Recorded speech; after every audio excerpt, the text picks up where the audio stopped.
लाडे लाडे धन्यवाद। पिताजी आपने भागवत से क्या सीखा है? गौर सुंदर, मैंने श्रीमद् भागवत से रोना सीखा है, रुदन सीखा है। रोने से क्या होता है? दूध मिलता है। सही बात, रोने से दूध मिलता है।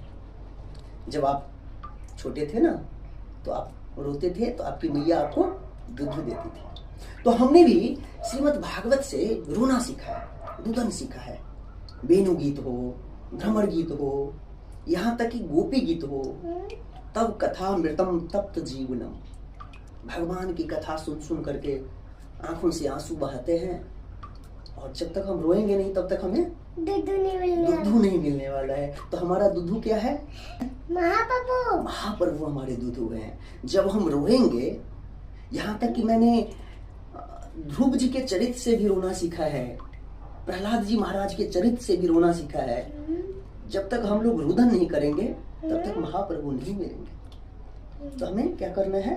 दूध पीने के लिए रोना है। दूध पीने के लिए रोना है, तो महाप्रभु से मिलने के लिए हमें रोना पड़ेगा। ठीक है।